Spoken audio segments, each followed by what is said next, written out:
ನಮಸ್ಕಾರ ಕರುನಾಡು ಟಿವಿಗೆ ಸ್ವಾಗತ. ನಾನು ವಿನುತಾ ಎಚ್ಎಲ್.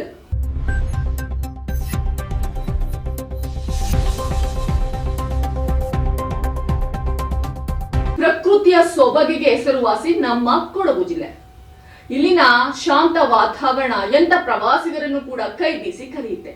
ಆದ್ರೆ ಈಗ ಅಶಾಂತ ವಾತಾವರಣಕ್ಕೆ ಧಕ್ಕೆ ತರುವಂತಹ ಘಟನೆಗಳು ನಡೀತಾ ಇದೆ. ಹೌದು, ಹೊರ ರಾಜ್ಯದ ಪ್ರವಾಸಿ ಬಸ್ಗಳ ಅತಿರೇಕದ ವರ್ತನೆ ಇದೀಗ ತೀವ್ರ ಆಕ್ರೋಶಕ್ಕೆ ಕಾರಣವಾಗಿದೆ. ಈ ಕುರಿತ ಕಂಪ್ಲೀಟ್ ಡೀಟೇಲ್ ಅನ್ನ ನೋಡ್ಕೊಂಡು ಬರೋಣ ಬನ್ನಿ. ಪ್ರಕೃತಿ ಸೌಂದರ್ಯದ ಕೊಡಗು ಜಿಲ್ಲೆಗೆ ಪ್ರವಾಸಕ್ಕೆಂದು ಬರುವವರ ಸಂಖ್ಯೆಯಲ್ಲಿ ಕೇರಳ ರಾಜ್ಯದ ಸಂಖ್ಯೆಯು ಕೂಡ ಒಂದು. ಕೇರಳದಿಂದ ಬಂದಂತಹ ಕೆಲವು ಖಾಸಗಿ ಪ್ರವಾಸಿ ಬಸ್ಗಳು ಇತ್ತೀಚೆಗೆ ಅಶಿಸ್ತು ಮತ್ತೆ ವಾಹನ ನಿಯಮವನ್ನ ಉಲ್ಲಂಘಿಸ್ತಾ ಇದ್ದಾರೆ. ಇದೀಗ ಸ್ಥಳೀಯ ನಿವಾಸಿಗಳ ತೀವ್ರ ಆಕ್ರೋಶಕ್ಕೆ ಕಾರಣವಾಗಿದೆ. ಮುಖ್ಯವಾಗಿ ಕುಶಾಲನಗರದ ರಾಷ್ಟ್ರೀಯ ಹೆದ್ದಾರಿಯ ಅಂಚಿನಲ್ಲಿ ಕೇರಳದ ಬಸ್ಗಳನ್ನ ಸಾಲು ಸಾಲಾಗಿ ನಿಲ್ಲಿಸಿ ಡಿಜೆ ಸೌಂಡ್ ಅನ್ನ ಹಾಕುವ ಮೂಲಕ ಪ್ರವಾಸಿಗರು ಮನ ಬಂದಂತೆ ಕುಣಿದು ಕುಪ್ಪಳಿಸ್ತಾ ಇದ್ದಾರೆ. ಇದು ಇತ್ತೀಚೆಗೆ ಹೇಗಾಗಿದೆ ಅಂದ್ರೆ ಸಾಮಾನ್ಯವಾಗಿ ಹೋಗ್ಬಿಟ್ಟಿದೆ. ಅಷ್ಟೇ ಅಲ್ಲದೆ ಕುಶಾಲನಗರದ ಪಟ್ಟಣದ ಪ್ರಮುಖ ಹೆದ್ದಾರಿಗಳು ಏನಿತ್ತು ಅಲ್ಲಿ ಸಾಲು ಸಾಲು ಬಸ್ಗಳು ಕೂಡ, ಜೊತೆಗೆ ಮೂವಿಂಗ್ ಅಲ್ಲಿರುವ ಟೈಮಲ್ಲೂ ಕೂಡ ಬಸ್ ನಲ್ಲಿ ಯುವ ಜನತೆ ಕುಣಿದು ಕುಪ್ಪಳಿಸ್ತಾ ಇದ್ದಾರೆ. ಅವರ ಕುಣಿತಕ್ಕೆ ಇಡೀ ಬಸ್ ಅಲುಗಾಡುವಷ್ಟು ಅವರ ಹುಚ್ಚಾಟ ವಿಪರೀತವಾಗಿ ಮುಂದುವರೆದಿದೆ. ಇದಕ್ಕೆ ಯಾವುದೇ ರೀತಿಯ ಭಯ ಇಲ್ಲ. ಅಂದ್ರೆ ಯುವಕರಿಗೆ ಯಾವುದೇ ರೀತಿಯ ಕಾನೂನಿನ ಭಯ ಇಲ್ಲ, ಸ್ಥಳೀಯರ ಭಯವಿಲ್ಲ. ಮನ ಬಂದಂತೆ ತಮಗೆ ಇಚ್ಛೆ ಬಂದಂತೆ ವರ್ತಿಸ್ತಾ ಇದ್ದಾರೆ. ಇದೀಗ ಪ್ರವಾಸಿಗರ ಹುಚ್ಚಾಟಕ್ಕೆ ಕುಶಾಲನಗರದಲ್ಲಿ ಕಡಿವಾಣ ಹಾಕೋದಿಕ್ಕೆ ಸಂಚಾರಿ ಪೊಲೀಸರು ಕೂಡ ಕ್ರಮ ಕೈಗೊಂಡಿಲ್ಲ. ಇದು ನಿಜಕ್ಕೂ ದುರಂತನೇ ಸರಿ ಅಂತ ಸ್ಥಳೀಯರು ಅಸಮಾಧಾನವನ್ನ ವ್ಯಕ್ತಪಡಿಸ್ತಾ ಇದ್ದಾರೆ. ಬನ್ನಿ ಇದ್ರ ಬಗ್ಗೆ ಹೆಚ್ಚಿನ ಮಾಹಿತಿಯನ್ನು ನೀಡೋದಕ್ಕೆ ಸ್ಥಳೀಯರು ನಮ್ಮ ಜೊತೆ ದೂರವಾಣಿ ಸಂಪರ್ಕದಲ್ಲಿದ್ದಾರೆ. ಅವರನ್ನ ಮಾತಾಡಿಸ್ತಾ ಇದ್ರ ಬಗ್ಗೆ ಮತ್ತೊಂದಷ್ಟು ಮಾಹಿತಿಯನ್ನ ತಿಳ್ಕೊಳ್ತಾ ಹೋಗೋಣ. ನಮಸ್ತೆ ಸರ್. ನಿಮ್ಮ ಹೆಸರು? ದಾವೂದ್ ಅವರೇ, ಏನಾಗ್ತಾ ಇದೆ ಇಲ್ಲಿ ಗಲಾಟಿ? ಅಂದ್ರೆ ಕುಶಾಲನಗರದಲ್ಲಿ ಪ್ರವಾಸಿಗರ ಹಾವಳಿ ಹೆಚ್ಚಾಗಿದೆ ಅನ್ನುವಂತ ಮಾಹಿತಿ ಈಗ ಎಲ್ಲ ಕಡೆ ಹರಿದಾಡ್ತಾ ಇದೆ. ಎಷ್ಟು ದಿನಗಳಿಂದ ಈ ಒಂದು ಹುಚ್ಚಾಟ ನಡೀತಿದೆ, ಪ್ರವಾಸಿಗರ ಹುಚ್ಚಾಟ? ಪ್ರವಾಸಿಗರ ಅಂದ್ರೆ ಕೊಡಗಿಗೆ ನೋಡಿ ಒಂದ್ ದಿವಸಕ್ಕೆ ಹೆಚ್ಚು ಕಮ್ಮಿ ಒಂದು 20-25 ಸಾವಿರ ಜನ ಬರ್ತಾರೆ. ಅದು ವೀಕೆಂಡ್ ಅಲ್ಲಿ. ಅದರಲ್ಲಿ ಕೆಲವರು ಕೇರಳದಿಂದ ಬರುವಂತಹ ಸ್ಟೂಡೆಂಟ್ಸ್ ಗಳು ಮತ್ತೆ ಅದ್ರ ಬಸ್ನವರು ರಸ್ತೆ ಬದಿಯಲ್ಲಿ ನಿಲ್ಲಿಸೋದು, ಡಿಜೆ ಹಾಕಿ ಕುಣಿಯೋದು, ಮತ್ತೆ ಹಾರ್ನ್ ನೋಡ್ಕೊಂಡು ರಸ್ತೆ ಮಧ್ಯದಲ್ಲಿ ಹೋಗೋದು. ಇದು ನಮ್ಮ ಕೊಡಗು ಅಭಿವೃದ್ಧಿ ಸಮಿತಿ ಅಂತ ಒಂದು ಘಟಕ ಇದೆ.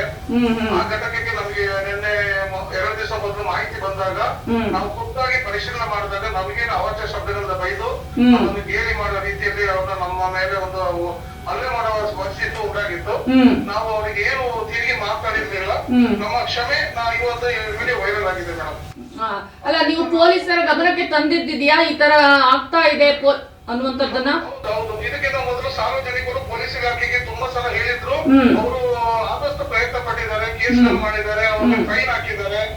ಅಂತೂ ಇವರ ಅಟ್ಟಹಾಸ ನಿಲ್ಲಿಲ್ಲ. ಅದರಿಂದ ನಾನು ಖುದ್ದಾಗಿ ಹೋಗಿ ಎವಿಡೆನ್ಸ್ ಬೇಕಂತ ಹೇಳಿ ನಾನು ಖುದ್ದಾಗಿ ಹೋಗಿ ವಿಡಿಯೋ ಮಾಡಿದೆ. ನಮ್ಮ ಜೊತೆ ನಮ್ಮ ಸ್ನೇಹಿತ ಪತ್ರಕರ್ತರು ಇದ್ರು.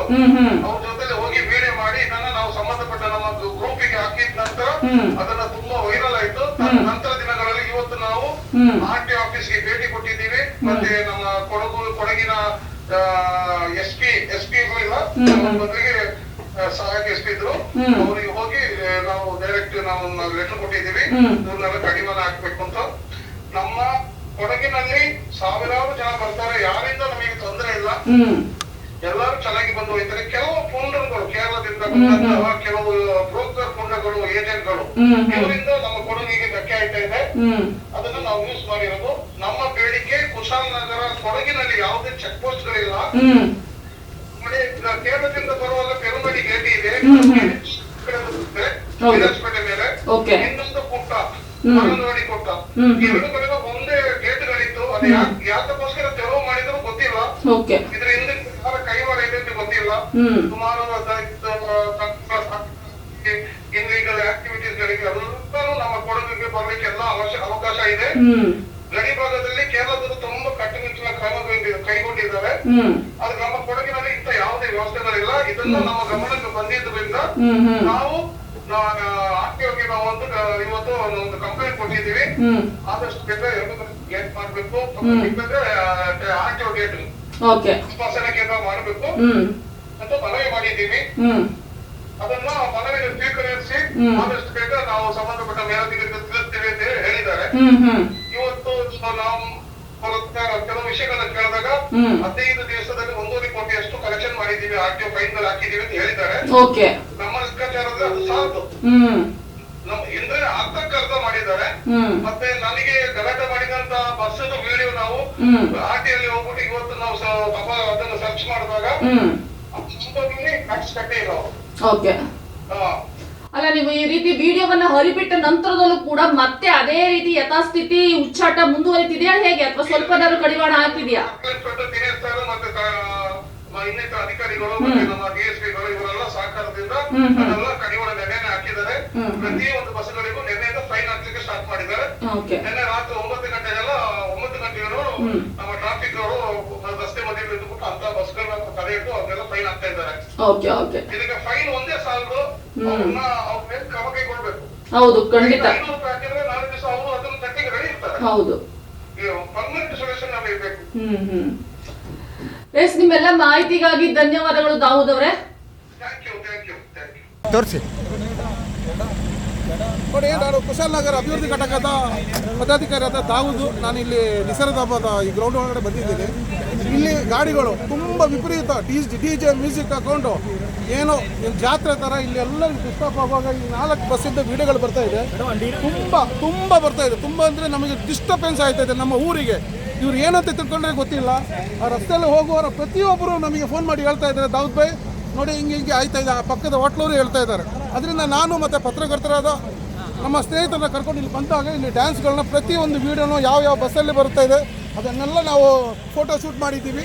ಪ್ರತಿಯೊಂದು ಬಸ್ಸು ಇಲ್ಲೇ ಇದೆ. ಅಧಿಕಾರಿಗಳು ಬಂದುಬಿಟ್ಟು ಈ ಬಸ್ನ ಯಾರು ಟ್ಯಾಕ್ಸ್ ಕಟ್ಟಿದಾರಾ ಇಲ್ವಾ ಅಂತ ಹೇಳ್ಬಿಟ್ಟು ಪರಿಶೀಲನೆ ಮಾಡಬೇಕಂತ ಹೇಳ್ಬಿಟ್ಟು ನಾನು ಕೇಳಿದಾಗ ಅದನ್ನು ಅವ್ರು ಕೊಡ್ಲಿಕ್ಕೆ ರೆಡಿ ಇಲ್ಲ. ಸುಳ್ಳು ಮಾಹಿತಿಗಳು ಕೊಡ್ತಾ ಇದ್ದಾರೆ.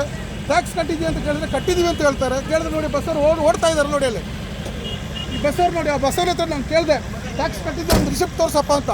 ಅವ್ನು ಹೇಳ್ತಾನೆ ನಾವು ಮಡಿಕೇರಿಯಲ್ಲಿ ಕಟ್ಟಿದ್ದೀವಿ ಅಂತ. ಮಡಿಕೇರಿಗೆ ಯಾವಾಗ ಅಂತ ಹೇಳಿದ್ರೆ ಗೊತ್ತಿಲ್ಲ ಅಂತ ಹೇಳ್ತಾನೆ. ಒಂದು ಫೋಟೋ ಕಾಪಿ ಕಟ್ಟಿ ತೋರಿಸ್ತಾ ಇಲ್ಲ. ಇವತ್ತು 80 ಬಸ್ ಬಂದಿದೆ ಕುಶಾಲನಗರಕ್ಕೆ. RTO ಅಧಿಕಾರಿಗಳೇ, ನೀವು ಟ್ಯಾಕ್ಸ್ ಕಲೆಕ್ಟ್ ಮಾಡ್ತೀರಾ ಇಲ್ಲ ನಾವು ಪ್ರತಿಭಟನೆ ಮಾಡಬೇಕಂತ ನಾವು ನಿಮಗೆ ಮುನ್ನೆಚ್ಚರಿಕೆಯಾಗಿ ನಾವು ಹೇಳ್ತಾ ಇದ್ದೀವಿ. ಇವತ್ತು ರಾತ್ರಿ ನೋಡಿ ಇದೇ ಬಸ್, ಈ ಬಸ್ಸವ್ರ ಹತ್ರ ನಾನು ಕೇಳಿದೆ ಟ್ಯಾಕ್ಸ್ ಕಟ್ಟಿದ್ದು ಒಂದು ರಿಸಿಪ್ಟ್ ತೋರಿಸಿ ಅಂತ. ಅವ್ನು ಕೊಡ್ತೀನಿ ಅಂತ ಹೇಳಿದೆ, ಕೊಡ್ತಾ ಇಲ್ಲ ಅವನು. ಒಂದು ರಿಸಿಪ್ಟ್ ಕೊಡಲಿ ಹೇಳಿದೆ ಅವನು. ಈ ಬಸ್ಸನಿಗೆ ಕೇಳಿದೆ ನಾನು ಟ್ಯಾಕ್ಸ್ ಕಟ್ಟಿದ್ದು ರಿಸಿಪ್ಟ್ ತೋರಿಸಿ ಅಂತ. ಅವರೇ ನಮ್ಮ ಮೇಲೆ ದಬ್ಬಾಳಿಕೆ ಮಾಡ್ತಾ ಇದ್ದಾರೆ. ನೀವು ಯಾರು ಏನು ಅಂತ ಹೇಳ್ಬಿಟ್ಟು ನಮಗೆ ಹೊಡಿಲಿಕ್ಕೆ ಬಂದಾಗ ಮಾತಾಡ್ತಾರೆ. ಇವ್ರು ಯಾರು ಟ್ಯಾಕ್ಸ್ ಕಟ್ಟಿಲ್ಲ ಅಂತ ನಾನು ನೋಡಿ ಇವನು ಹೇಳ್ತಾನೆ RTO ಕಂಪ್ಲೇಂಟ್ ಕೊಡಿ ಟ್ಯಾಕ್ಸ್ ಕಟ್ಟಲ್ಲ ಅಂತ. ನೋಡಿ ಇವನು ಹೇಳ್ತಾ ಇದ್ದಾನೆ ನೋಡಿ. ಏನಪ್ಪ ಹೆಸರು ಇದು ಬೇರೊಂದು ಉಣ್ಣಿ ಅಂತ ಅವನು ಈ ಬಸ್ ಉಣ್ಣಿ ಹೇಳ್ತಾರೆ ಟ್ಯಾಕ್ಸ್ ಕಟ್ಟಲ್ಲ ನೀವೇನು ಮಾಡ್ತೀರಾ ಏನು ಮಾಡಿ ಹೇಳ್ತಾ ಇದ್ರು ನೋಡಿ. ಇವ್ರಿಗೆ ಏನು ಇವರೆಲ್ಲ ಸೆಟ್ಟಿಂಗ್ಗಳು.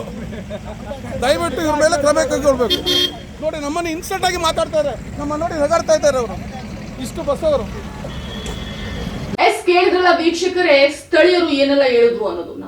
ನಾವು ಕೇರಳಕ್ಕೆ ಹೋಗಿ ಹೀಗೆ ವರ್ತಿಸಿದ್ರೆ ನಿಜಕ್ಕೂ ಅಲ್ಲಿನ ಜನರು ಸುಮ್ಮನೆ ಬಿಡ್ತಾರಾ ನಮ್ಮನ್ನ ಅನ್ನುವಂತ ಪ್ರಶ್ನೆಗಳು ಕೂಡ ಸ್ಥಳೀಯರಿಂದ ಕೇಳಿ ಬರ್ತಾ ಇದೆ. ಹಾಗಾಗಿ ಈ ಕೂಡಲೇ ಕೊಡಗು ಜಿಲ್ಲೆಯ ಪೊಲೀಸ್ ಅಧೀಕ್ಷಕರು ಕುಶಾಲನಗರದ ಪ್ರವಾಸಿ ಸ್ಥಳಗಳತ್ತ ಗಮನವನ್ನ ಹರಿಸಬೇಕು. ಜೊತೆಗೆ ಪ್ರವಾಸಿ ಸ್ಥಳಗಳಲ್ಲಿ ಬಂದು ಪರಿಶೀಲನೆಯನ್ನ ಮಾಡಬೇಕು. ಈ ರೀತಿ ಕಾನೂನು ಉಲ್ಲಂಘಿಸುವ ವ್ಯಕ್ತಿಗಳಿಗೆ ಶಿಕ್ಷೆ ಆಗಬೇಕು ಅಂತ ಆಗ್ರಹವನ್ನ ಮಾಡ್ತಾ ಇದ್ದಾರೆ. ಕಾನೂನಿನ ಶಿಕ್ಷೆ ಆಗದಿದ್ರೆ ಇವರ ಉಚ್ಚಾಟ ನಿಜಕ್ಕೂ ವಿಪರೀತವಾಗಿ ಮುಂದುವರೆಯೋದ್ರಲ್ಲೂ ಕೂಡ ಅಚ್ಚರಿ ಇಲ್ಲ. ಪೊಲೀಸರು ಇನ್ನಾದ್ರೂ ಕ್ರಮವನ್ನ ಜರುಗಿಸಲಿ ಅನ್ನುವಂಥದ್ದು ಸಾರ್ವಜನಿಕರ ಒತ್ತಾಯವಾಗಿದೆ. ಇನ್ನ ಸ್ಥಳೀಯರಿಂದ ಇಂತಹ ಒತ್ತಾಯಗಳು ಹೆಚ್ಚುತ್ತಿರುವಾಗಲೇ ಹಾರಂಗಿ ಪ್ರವಾಸಿ ತಾಣದಲ್ಲಿ ಸೇಮ್ ಘಟನೆ ನಡೆದಿತ್ತು.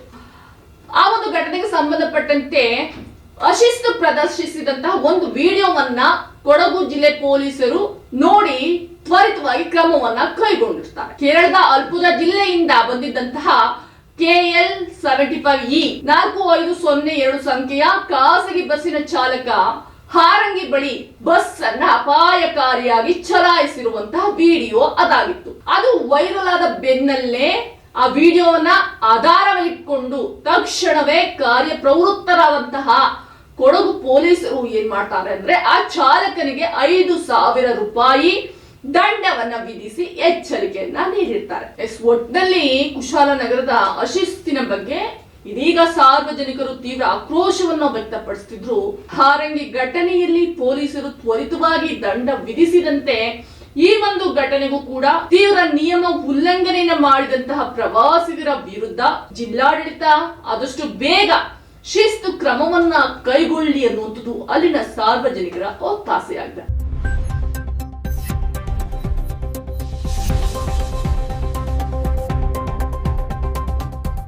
ಇದಾಗಿತ್ತು ಇವತ್ತಿನ ಪ್ರಮುಖ ಸುದ್ದಿ. ಇಂತಹ ಮತ್ತೊಂದಷ್ಟು ಸುದ್ದಿ ಸಮಾಚಾರದೊಂದಿಗೆ ನಾನು ನಿಮ್ಮ ಮುಂದೆ ಬರ್ತೀನಿ. ಅಲ್ಲಿವರೆಗೂ ತಪ್ಪದೆ ನೋಡಿ ಕರ್ನಾಟಕ ಟಿವಿ, ಸಾಟಿ ಇಲ್ಲದ ಸುದ್ದಿ ನಮ್ಮ ಗುರಿ.